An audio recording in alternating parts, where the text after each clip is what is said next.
It's a family business. Even though the family doesn't own it anymore, the people that work here are family.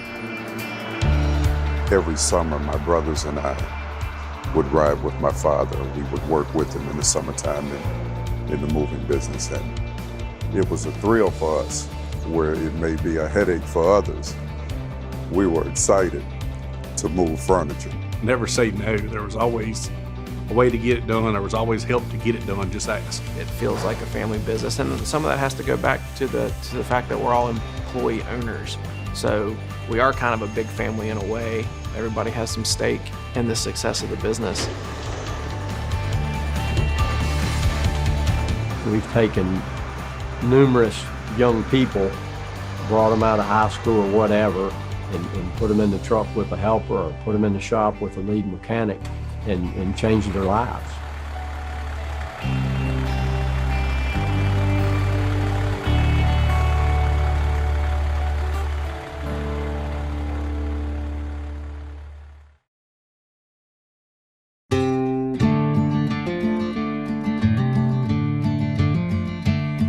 Well, my grandfather started this company back in the early 30s.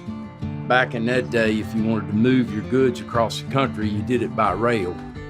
My grandfather got his start doing that, as well as local moving within the Roanoke market. He also was a produce hustler.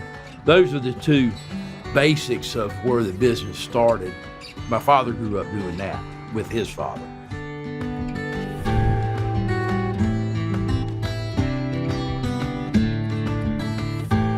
Back in '47, there was an outfit called United Backhaul Services, and it was catering to the moving and storage industry for guys that had trucks that would move someone out and needed tonnage to get back home.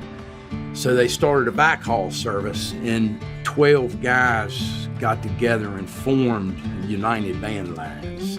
And my grandfather and my father were one of the 12 original shareholders in United Van Lines.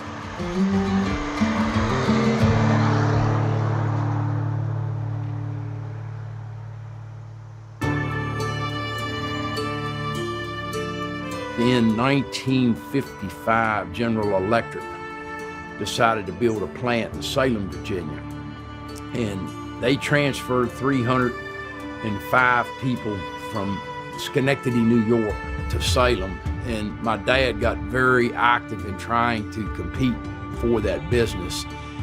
And my father was an extremely good businessman and a very personal businessman.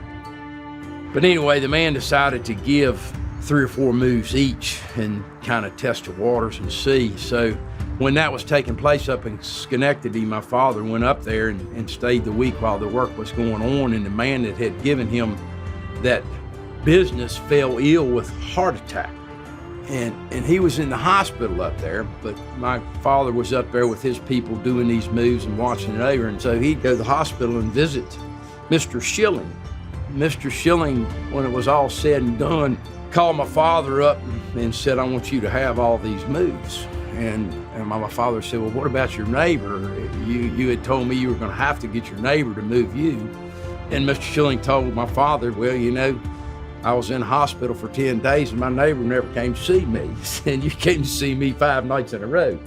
Long story short, he moved 305 families over the course of about 18 months from Schenectady, New York to Salem, Virginia. And that literally put this company on the map.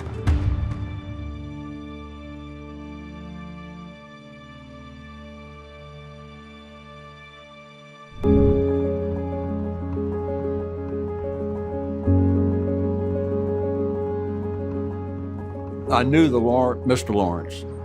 He moved my family from Schenectady, New York to Salem with the GE plant. Oh, he was a fantastic guy. I mean, he was a great leader because he was very conservative about how he handled the company. One of his sayings was, "Take care of the pennies, the dollars will take care of themselves." Mr. Lawrence was amazing. He was a great leader. He knew everyone. He made sure he came in and spoke to everyone and greeted us and, joked with us and took the time to really, show us that he cared about his employees. Whatever it takes was one of the, we kind of make fun of him a little bit, but it was, we would kind of joke with each other, whatever it takes. And I probably learned those lessons from him is don't give up too easy, take care of the customer, work hard and you're rewarded, but he was an honorable, awesome guy. Started with my father when I could walk. I'd go with him to work and he'd pick me up and set me up in a truck while he was out hooking it or unhooking it. He was a very good, solid, well-respected businessman, and I always envied that about him and hope I could come even close to living up to what his standards were.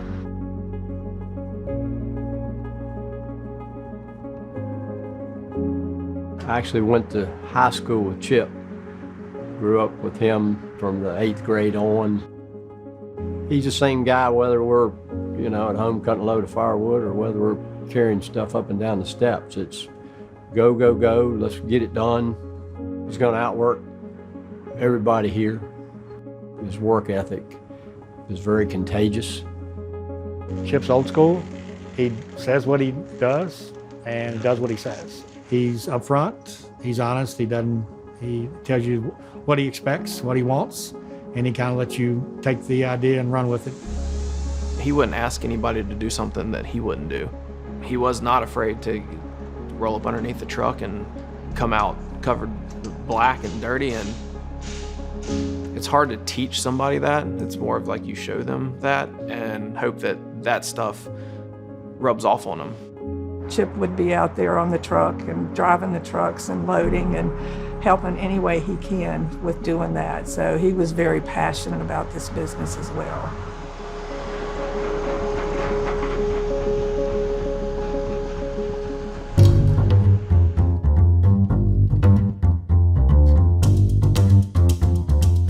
And the moving business was just, it was a good business. It took a lot of attention to detail when you're dealing with people and their personal goods. The moving and storage business will teach you a lot of lessons about business and a lot of lessons about people. These guys were true professionals. Our industry is just chaotic at times. If we've got something that's come up for the moment, it's going to be all hands on deck. At the end of the day, when the job is complete, for me, I'm happy. I felt like I accomplished something. The moving and storage business can be very rewarding, but you really have to have the people skills and the desire to do a good job. Well, the integrity level's got to be high if you're going to be in the moving and storage business, and that's where we came from. All of this stuff came from the moving and storage business. If you've been in the moving business, you understand what it takes to drag it up 3 flights of steps, and you understand what it's like when it's 100 degrees and 98% humidity, and the day starts when the job starts, and the day ends when the job is done. The guys that do the work are incredible. They were the hardest working guys that you could ever imagine.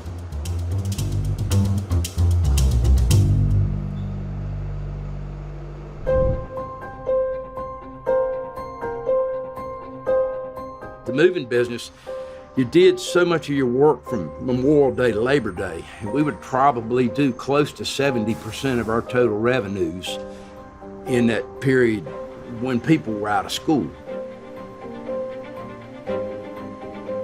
Again, I say my father was a great businessman. He knew how to manage the liabilities of borrowing money from January through June or July to keep his business going and keep his people alive.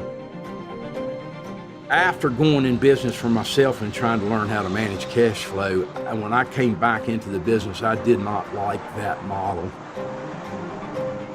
And the peaks had gotten a lot shorter and the valleys had gotten a lot deeper. And so I said, we got to try to do something else. So in April of 1993, I hauled our first truckload of freight from a company down in North Carolina called Jennifer Convertibles.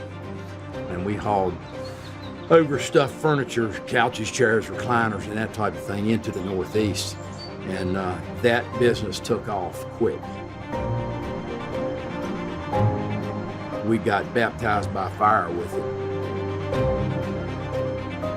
We never lost any more money out of season. We cash flowed 12 months a year. It turned out to be just what we were looking for. When Chip came back to the company, we went from a 69-year-old owner to a 39-year-old owner. And Chip was all about taking it to the next level. Chip came back and we kind of went from a slow, steady growth to, rocket ship. So we really rocked.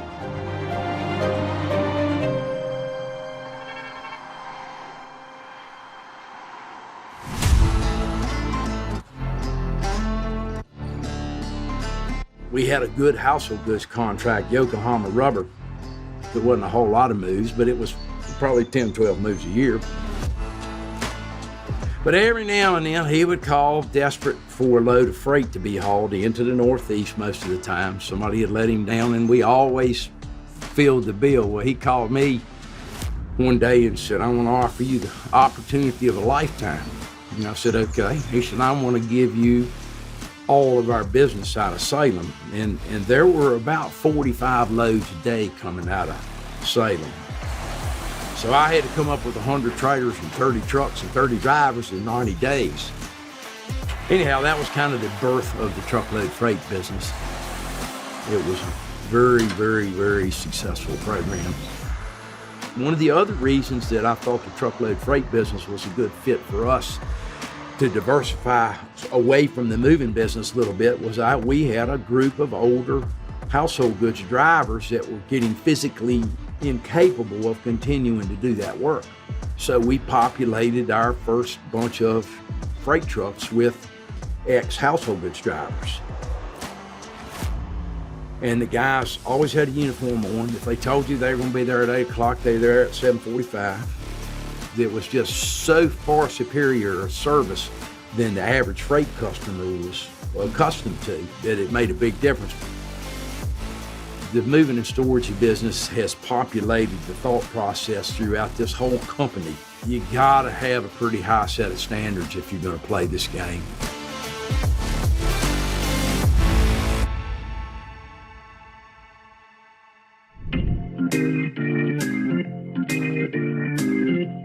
We took on the Case construction equipment line, which was a major diversity for our company. My idea of diversification is some are going to be on today and some are going to be off today, but every now and then you get them all hitting at the same time, and that's really good. Over the years, economically speaking, we found that diversification is a very successful business manner. Baker Brothers was the case dealer in Roanoke and Stanton, Virginia. And they decided that they didn't want to be in the business any longer. And Chip heard about this and sent Case a letter stating that we would have an interest. They liked our conservative operating principles. Although we'd never been in the business, we would be able to financially handle the responsibility of being a case dealer. From a training standpoint, I learned on my feet and just learned from daily business. My business management came from Chip and Barry. I knew that when I was running the branch, that at 7 o'clock every morning, one of those two guys, if not both, were going to be sitting in my office asking me what we did yesterday, what are we going to do today. Knowing that I was going to have to answer to them, look those guys in the face that early in the morning, it was really, really helpful. It's an exciting business and it's changing. We're growing, bringing on new product lines all the time. I've always had a hands-on approach, from fixing hoses to working on stuff to changing buckets to you name it. And by me doing that, I think it leads the rest of our shop and our office in Waynesboro the same way. Those guys from the service technicians realize that I'm not scared to jump in there and sweat, get dirty, You know, that guy may wear dress clothes every now and then. Most of the time I have a t-shirt on that I'll switch out of too, but it's the hands-on that's, you know, that's made this business, and it's gonna continue this business.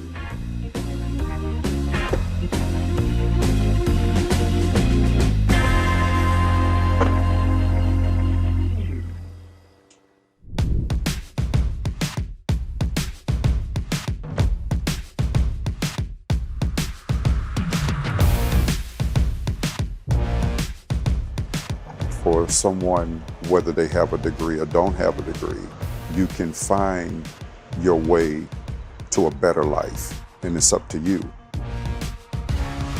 I would say I'm a prime example of opportunity. I've never worked anywhere else. For me, it's been, you'll get out what you put in. The good thing about us is we're very diverse. If they came into my division, I tell them, you know, you start out, no training, we can train you on some stuff. You can work your way up, and if you decide all of a sudden, hey, this just isn't for me, there's other divisions we can move you to. We have our freight division, our dry van freight, we have our flatbed freight, we have household. On the yard here, we have the warehouse capabilities, there's IT, there's a lot of different opportunities for a variety of people coming out of school, whether it's high school or college, either one. To have all the knowledge of the people that are around you, from the mechanics to the supervisors to the whole 9 yards, it's not something you're going to go to a school and pick up, as far as my opinion. It's easy to talk to everybody here. If you have a question, it's easy to get an answer. I know Lawrence is a good career, or actually a career, not just a job. And as a new person, you definitely have a lot of opportunity. And I think that's amazing to see the growth of individuals and knowing that you played a part in their life success.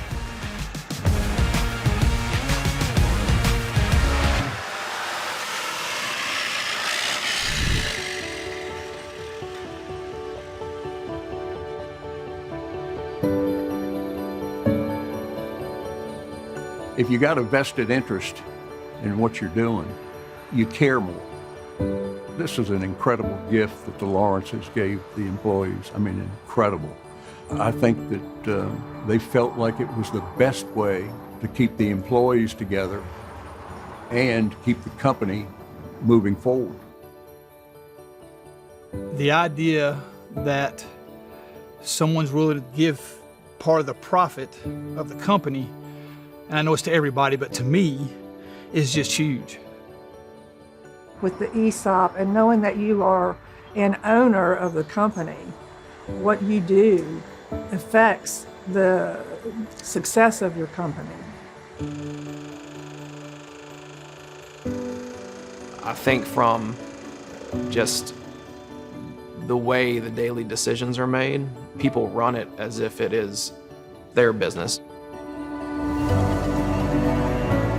And anything we can do to not cost more money is critical. You know, everything from safety down to just turning the lights off. I think ESOP is great. Like you said, it's very a selfless act. It allows us as employees to carry on the tradition that he's laid in front of us. Mr. Lawrence probably instilled in his children that it was a family business, and they took it to the next level. The family just got much bigger.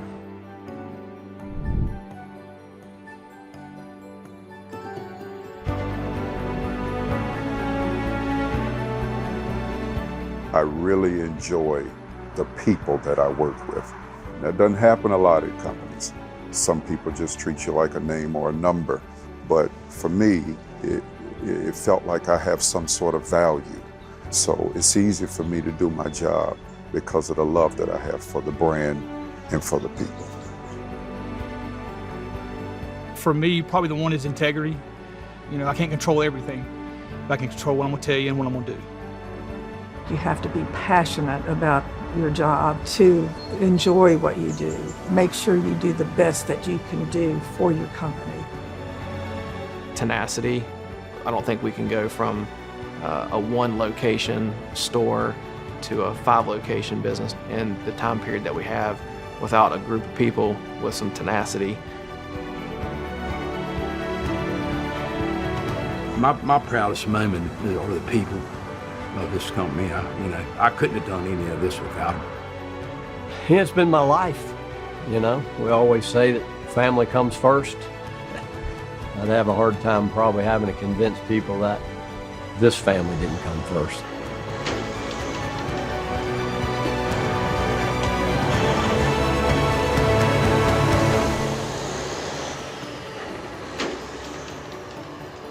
Every company needs to have a standard. They need to have something that they believe in. What Chip Lawrence has echoed, we have supported. The core values have become the backbone of the company. And for my father to have worked here and instilled those core values into me, it has made me a better person within my personal life because of what we believe is personal, not just business.